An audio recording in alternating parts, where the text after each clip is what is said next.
After a long time, we are back, and our topic is lecture 13 refraction through lenses. So, let's begin. So, the first thing first is what are lenses?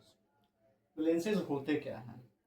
तो lenses एक substance होता है, ऐसा कह सकते हैं कि lens एक पीस होता है ट्रांसपेरेंट मटेरियल का, ठीक है, जिसमें दो रिफ्रैक्टिंग सरफेसेस होते हैं। सबसे पहले क्या बात है कि ये एक ट्रांसपेरेंट मटेरियल का एक पीस है, एक हिस्सा है, एक भाग है, जिसमें दो रिफ्रैक्टिंग सरफेसेस होते हैं। अब इतना तो पता चल गया। अब एक बात और, अब दो रिफ्रैक्टिंग सरफेसेस हैं और इसमें भी एक कंडीशन लगा हुआ है, जिसमें से कम एक क्या होना चाहिए, कर्व होना चाहिए। तो आइए कुछ लेंसेज का हम एग्जांपल देखते हैं, जिससे हमें इसका आइडिया और ज़्यादा बुलंद होता जाएगा और अच्छे समझ में आएगा। तो हम लोग बेसिकली जब छोटे क्लासेस में थे तो हम पढ़ते आते थे कि एक कॉन्वेक्स लेंस होता है, एक कॉन्केव लेंस होता है। कॉन्वेक्स लेंस को हम लोग कह देते थे कि भाई जो ऐसा है उसको हम लोग कॉन्वेक्स बोलते हैं, ऐसे वाले को हम कॉन्वेक्स बोल देते थे, और कॉन्केव बोल देते थे जो कुछ ऐसा दिखता है इसको हम कॉन्केव बोल देते थे। ये हमने पढ़ रखा है छोटे क्लासेस में, 10th में पढ़ रखा होगा, ठीक है। आज हम लोग थोड़ा ज़्यादा समझेंगे, थोड़े अच्छे से समझेंगे, ठीक है। तो आइए समझते हैं। तो ये तो है कॉन्वेक्स, ये तो पक्का है, हमने इसे पढ़ रखा है कि ये है आपका कॉन्वेक्स। तो कॉन्वेक्स कुछ ऐसा हो कि इसका जो रेडियस ऑफ कर्वेचर है, यानी इसकी जो आर की वैल्यू है, वो दोनों सरफेसेस के लिए बराबर हो जाए। दैट मीन्स R1 और R2 ये दोनों क्या हो जाए, बराबर हो जाए। तो ऐसे टाइप के कॉन्वेक्स लेंस को हम लोग बोलते हैं इक्वी कॉन्वेक्स। क्या बोलते हैं इसको, इक्वी कॉन्वेक्स। अब R1 की बात करें तो R1 साइन कन्वेंशन के हिसाब से क्या होना चाहिए, इस साइड कहीं R1 आएगा, इस साइड कहीं R1 आने वाला है। तो R1 साइन कन्वेंशन के हिसाब से प्लस होना चाहिए, पॉजिटिव होना चाहिए। और R2 की बात करें तो साइन कन्वेंशन के हिसाब से R2 क्या होना चाहिए, नेगेटिव होना चाहिए। अब उसी तरह ये कंडीशन अब नहीं लगा हुआ है, ये कंडीशन नहीं लगा है कि दोनों रेडियस ऑफ कर्वेचर बराबर होने चाहिए। तो उस केस में क्या हो जाएगा, उस केस में आपका सिंपल सा कॉन्वेक्स का लेंस है ना। ये नहीं बताया गया है कि R1 और R2 दोनों बराबर है। तो इस टाइप के कॉन्वेक्स लेंस को हम लोग बोलते हैं बाई कॉन्वेक्स। क्या बोलते हैं, बाई कॉन्वेक्स। यानी दोनों रिफ्रैक्टिंग सरफेसेस कॉन्वेक्स टाइप के हो गए, तो इसको हम लोग बोलेंगे बाई कॉन्वेक्स। तो बाई कॉन्वेक्स में हुआ क्या, R1 की बात करें तो R1 फिर से पॉजिटिव हो जाएगा, बट इसकी वैल्यू R1 रखना है, और R2 क्या हो जाएगा, नेगेटिव हो जाएगा। और ये बड़ा ही इंपॉर्टेंट चीज़ है, क्योंकि कितनी बार इन चीज़ों से प्रश्न आया है, इन चीज़ों में बोर्ड में क्वेश्चन आ चुका है, इन चीज़ों की मदद से आप बोर्ड के क्वेश्चन कर पाएंगे। तो ये सारा कुछ समझने वाला है, इंपॉर्टेंट है, इसी तरह मैं नहीं बता रहा, ठीक है। फिर एक चीज़ आता है plano convex lens. Plano convex lens, इस चीज़ को समझने का सबसे अच्छा तरीका ये है कि जब ऐसा आपको कुछ बोला जाए प्लेनो कॉन्वेक्स, कॉन्केवो कॉन्वेक्स, तो इसमें आप लोग को समझ लेना है कि जो पहले लगा हुआ है, यानी प्लेनो जो लगा हुआ है वो दूसरा सरफेस रहेगा, और जो कॉन्वेक्स बात की जा रही है वो पहला सरफेस रहेगा। यानी प्लेनो कॉन्वेक्स कुछ आपका ऐसा दिखने वाला है। यानी पहला सरफेस आपका R1, और जो प्लेनो पहले लगा हुआ था, दैट मीन्स इसका नाम क्या है, प्लेनो कॉन्वेक्स। तो प्लेनो जो है वो आपका दूसरा सरफेस बन जाएगा, और कॉन्वेक्स वाला आपका पहला सरफेस रहेगा। तो R1 की बात करो तो R1 क्या हो जाना है, तो R1 आपका कुछ इस साइड बनेगा, ये पॉजिटिव रहेगा। और R2 क्या हो जाता है, प्लेन मीटर के लिए अगर आप R की वैल्यू खोजोगे तो वो क्या हो जाना है, इन्फिनिटी हो जाना है। तो इसकी वैल्यू क्या हो जाएगी, इन्फिनिटी। चलो अब आगे देखो, अब एक बच रहा है, और वो बच रहा है कॉन्केवो कॉन्वेक्स। तो यहाँ पर भी सेम तरीका लगाओ, है ना, स्पेलिंग गड़बड़ हो गया। यहाँ पर भी सेम तरीका लगाओ, कॉन्केवो कॉन्वेक्स, कॉन्केवो आ रहा है ना, यानी कॉन्केवो जो है वो आपका सेकंड वाला क्या होना चाहिए, सेकंड वाला जो सरफेस है, रिफ्रैक्टिंग सरफेस, वो कॉन्केव होना चाहिए। और कॉन्केव क्या होता है, ऐसे धंसा हुआ होता है, और यहाँ हो गया आपका कॉन्वेक्स, चांद बन गया, ठीक है। This one is R1 and this one is R2। तो यहाँ पर R1 क्या हो जाएगा गुरु, R1 यहाँ पर फिर से पॉजिटिव हो जाएगा, और R2 क्या हो जाएगा, नेगेटिव हो जाएगा। R2 भी, अरे यार R2 भी पॉजिटिव हो जाएगा, ठीक है। R2 भी इसी साइड बनेगा, तो R2 भी क्या हो जाएगा, पॉजिटिव हो जाएगा। तो ये था आपका एक अच्छा खासा अंडरस्टैंडिंग समझने के लिए लेंसेज के बारे में। अब यही अंडरस्टैंडिंग हम कॉन्केव के बारे में ही डेवलप कर सकते हैं। तो पहला आएगा आपका इक्वी कॉन्केव। पहला क्या आने वाला है? Equi concave. 1 मिनट, कैमरा चल रहा है कि नहीं गुरु? ओके, पहला हमारा है इक्वी कॉन्केव। तो इक्वी कॉन्केव में उसी तरह से पहले की तरह, यानी डेट मीन्स इसका दोनों जो रेडियाई है, रेडियाई ऑफ कर्वेचर्स हैं, वो दोनों क्या रहेंगे? आपस में बराबर रहेंगे, यानी आर के बराबर रहेंगे। अब R1 की बात करो, साइन कन्वेंशन यहाँ आप लगाओगे तो ये लाइट के डायरेक्शन में ये R1 नहीं जा रहा है, ये अपोजिट में जा रहा है, तो ये क्या हो जाएगा? माइनस आर कर दो इसको। और R2 क्या है? लाइट के डायरेक्शन में है, तो इसको प्लस आर करो। अब उसी तरह से बाई कॉनकेव भी होता होगा, तो अब बाई कॉनकेव पे आ जाए। देखो, इक्वी कॉनकेव और बाई कॉनकेव में फिर वही पुराना वाला अंतर रहेगा कि इक्वी कॉनकेव में आपके ये दोनों रेडियाई ऑफ कर्वेचर्स आपस में इक्वल रहेंगे, और बाई कॉनकेव में ऐसा जरूरी नहीं है। ठीक है, यानी बाई कॉनकेव इक्वी कॉनकेव हो सकता है। ठीक है, बाई कॉनकेव इक्वी कॉनकेव हो सकता है। ठीक है, बट जरूरी नहीं है कि सारा by concave equi concave. Confuse कर दिया ना? हमारे टीचर्स भी ऐसे थ्योरम्स मैथ्स में लगाते थे, थ्योरम्स नहीं, ऐसे मैथ्स में कुछ कुछ चीज़ें होती थी जैसे रोम्बस और स्क्वायर वाली, उसमें ऐसे ऐसे कर करके बोलते थे, उसके बाद कूल बनते थे। तो मुझे मौका मिला तो मैं भी बनूंगा। ठीक है, इसको बोलेंगे बाई कॉनकेव, यानी इसका दोनों जो सरफेस है वो कॉनकेव टाइप का है। तो यहाँ पर जो R1 है वो क्या हो जाएगा? R1 माइनस R1 हो जाएगा, और R2 क्या हो जाएगा? आहा, प्लस R2 हो जाएगा। अब देन आएगा आपका प्लेनो कॉनकेव, पहले लिख ही दो ताकि और मजा आए।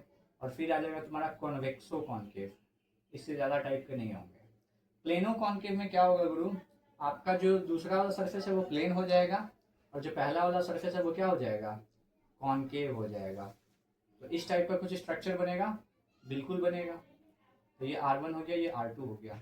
तो R1 क्या हो जाएगा आपका? माइनस R1 हो जाएगा। होगा कि नहीं? कोई बोल ही नहीं रहा, बोलेगा भी कैसे? बोलो बोलो। और R2 क्या हो जाएगा?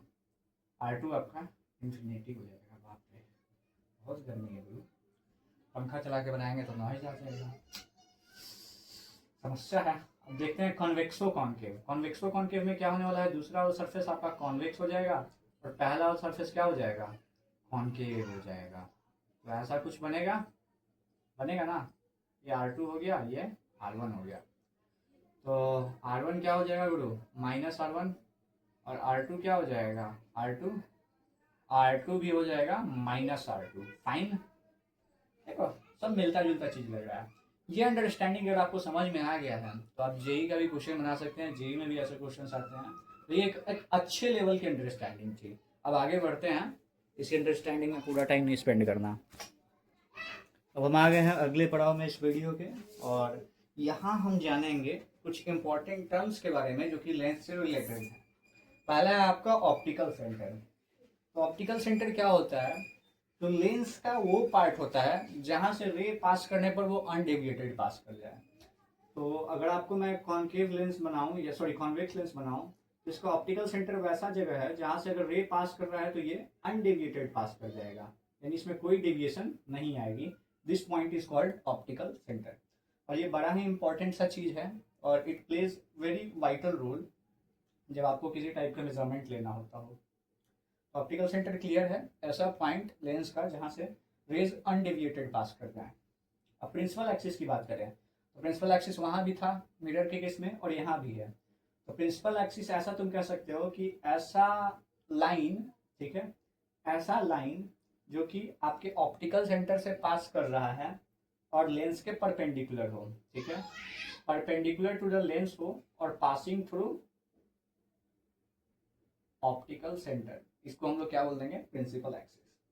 प्रिंसिपल फोकस की बात करें, okay, let's come to the principal focus. तो प्रिंसिपल फोकस क्या होता है?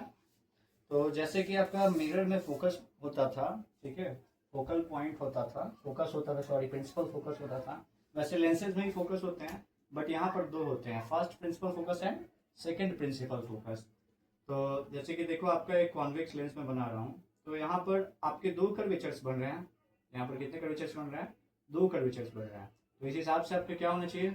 दो फोकस भी होना चाहिए। तो उसको हम लोग F1 F2 या फिर कहीं कहीं F और F डैश से डिनोट करके दे देते हैं। तो यहाँ पर फोकस कितने बनेंगे? दो फोकस बनेंगे, उस हिसाब से फोकल लेंथ भी दो हो जाएंगे। ओके, उस हिसाब से क्या हो जाएंगे आपके, फोकल लेंथ भी दो हो जाएंगे। Fine. Now we will talk about image formation by convex lenses.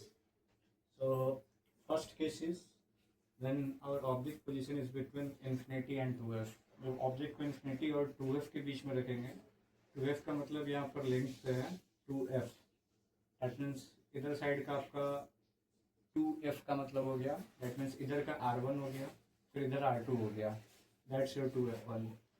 तो यहाँ पर आपने ऑब्जेक्ट को रखा है इन्फिनिटी और 2f लेंथ के बीच में। यहाँ पर फिर क्या होगा, नॉर्मल सा रूल लगाइए, ये पैरेलल रे आता है तो कहाँ से गुजर जाता है, फोकस से।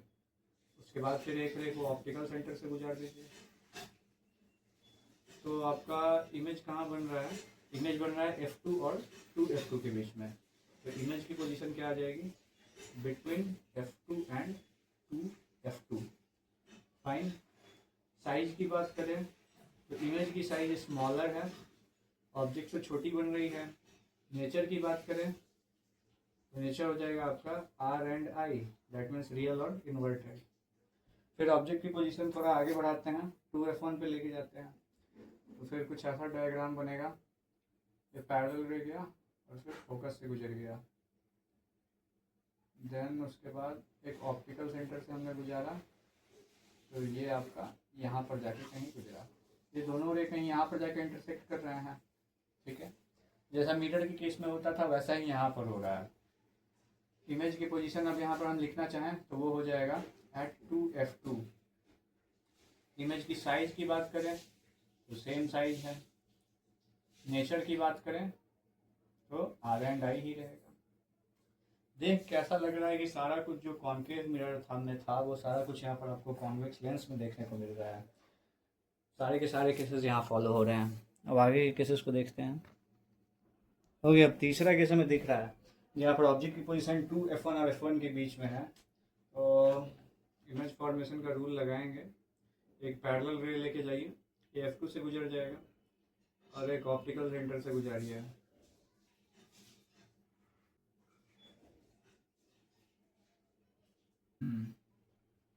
ये कहाँ बन रहा है, ये यहाँ कहीं जाके कट कर रहा है बियॉन्ड 2f2 के। तो इमेज पोजीशन क्या आ रहा है, बियॉन्ड 2f2।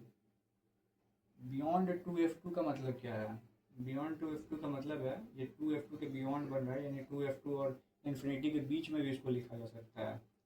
साइज की बात करें तो लार्जर ही बन रहा है, image is larger than the object.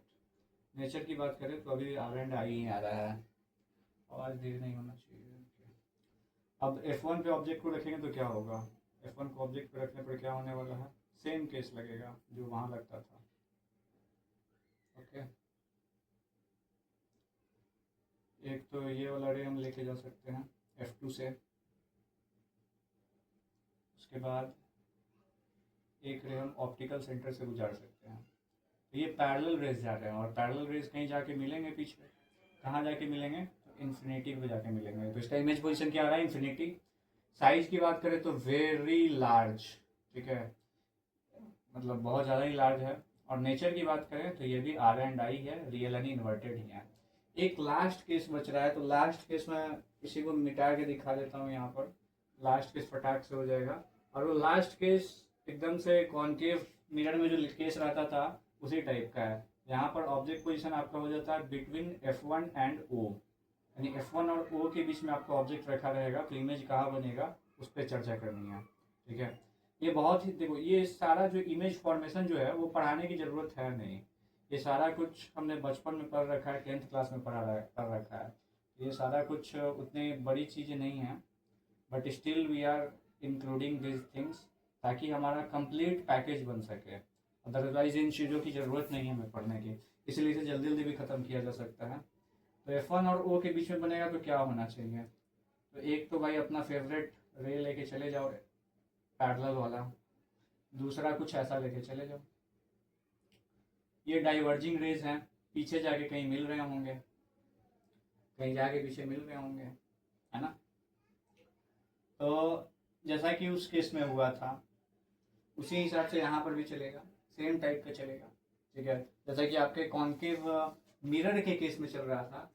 अब यहाँ पर बात करें इमेज पोजीशन की, तो इमेज पोजीशन कहाँ बन रहा है? ऐसा कर दो कि बिटवीन इन्फिनिटी एंड ऑब्जेक्ट बन रहा है। ये किस किस के बीच में बन रहा है? बिटवीन इन्फिनिटी एंड ऑब्जेक्ट के बीच में बन रहा है, ठीक है। उसके बाद फिर अगर साइज की बात करें तो साइज लार्ज है, ठीक है, साइज बड़ा ही बन रहा है भाई इमेज का ऑब्जेक्ट से। उसके बाद नेचर की बात करें तो नेचर थोड़ा सा अलग है, ये वर्चुअल एंड डायरेक्ट हो जाएगा, ठीक है। तो ये सारा हो गया आपका कॉन्वेक्स लेंस के केस में कि कॉन्वेक्स लेंस के केस में कैसे इमेज बनते हैं। अब हम बात करेंगे फटाक से कॉन्केव लेंस के केस में कैसे इमेज बनते हैं उसके बारे में, और इसका सिर्फ और सिर्फ एक ही केस होने वाला है, इससे ज़्यादा कुछ नहीं है। तो यहाँ कॉन्केव लेंस के केस में जो आपका डायग्राम बनेगा, जो केस बनेगा वो बन के तैयार है। ये कॉन्केव लेंस है, ऑप्टिकल सेंटर यहाँ है, इसका F1 यहाँ है, पहला फोकस, प्रिंसिपल फोकस। और इसमें सिर्फ और सिर्फ एक ही केस चलने वाला है, वो है एनीवेयर एक्सेप्ट इन्फिनिटी, क्योंकि हम जानते हैं कि इन्फिनिटी पे अगर ऑब्जेक्ट रहेगा तो वहाँ पर जो इमेज बनने वाला है वो कहाँ बनने वाला है? फोकस में ही बनने वाला है, ये जग जाहिर है दोनों के केस में, इसलिए वो वाला केस हम डिस्कस ही नहीं कर रहे हैं। तो यहाँ हम एक केस डिस्कस कर रहे हैं, वो क्या है? Anywhere except infinity. तो यहाँ पर हमने ऑब्जेक्ट को रखा है थोड़ा F1 के बियॉन्ड रखा है, यानी F1 और 2F1 के बीच में रख रखा है। तो यहाँ पर हम रे लेंगे, तो एक रे तो आपका फोकस से गुजरेगा क्योंकि पैरेलल रेज हैं, तो ये फोकस से गुजरा, ठीक है। ये फोकस से थोड़ा इस टाइप से गुजर रहा है, जो हमने इमेज फॉर्मेशन के केस में देख रखा है पहले ही कि ये कैसे होता है, ठीक है, रूल्स फॉर इमेज फॉर्मेशन में। फिर एक ऑप्टिकल सेंटर से गुजारे तो ये अनडेविएटेड क्रॉस कर गया। तो यहाँ पर ये दोनों रे इंटरसेक्ट यहाँ पर कर रहे हैं और प्रतीत हो रहे हैं, ऐसा वर्चुअली आभासी रूप से लग रहा है कि यहाँ पर ये दोनों रेज आपस में इंटरसेक्ट कर रहे होंगे। तो यहाँ हम लिख सकते हैं कि इमेज का पोजीशन क्या आ रहा है? Between F1 and O। Image का पोजीशन क्या आ रहा है? F1 और O के बीच में। साइज की बात करें तो साइज छोटी ही है, आपके ऑब्जेक्ट से छोटी इमेज बन रही है। और नेचर की बात करें तो ये नेचर क्या है? वर्चुअल एंड डायरेक्ट है, ठीक है। तो आई गेस अब हमारा ये सारा कुछ खत्म हो गया। एक तो रिफ्रैक्शन थ्रू लेंसेज, उसके बाद से हमने इमेज फॉर्मेशन अभी भी खत्म कर लिया। यहाँ पर जो हमने चीज़ें बताई थी कि कैसे कैसे वो मतलब आपके सरफेसेस हैं, तो R1 और R2 की वैल्यू कैसी होती है, उसको ध्यान में रखने वाली चीज़ें, वो बड़ा ही इंपॉर्टेंट है, उसको ना भुलाएं, वो बड़ा ही इंपॉर्टेंट सा चीज़ है, तो वो बड़ा इंपॉर्टेंट हो जा रहा है। और ये तो हमने पढ़ रखा है, 10th में ही पढ़ रखा है, फिर हमने रिवाइज कर लिया। फिर हमारा जो नेक्स्ट चीज़ आने वाला है वो आने वाला है अभी लेंस मेकर फार्मूला। ये लेंस मेकर फार्मूला हो जाएगा, उसके बाद फिर उस पर कुछ क्वेश्चंस वगैरह होंगे, वो सब हम कर लेंगे। फिर उसके बाद नेक्स्ट लेक्चर हमारा शायद अब ऑप्टिकल इंस्ट्रूमेंट ही बच रहा है, फिर वो देख लेंगे। उसके बाद हमारा ये रे ऑप्टिक्स निपट जाएगा। तो काफ़ी लंबा समय लग गया है इस पे वीडियोस बनाते बनाते। तो thank you for watching and share it with your friends and family. Have fun.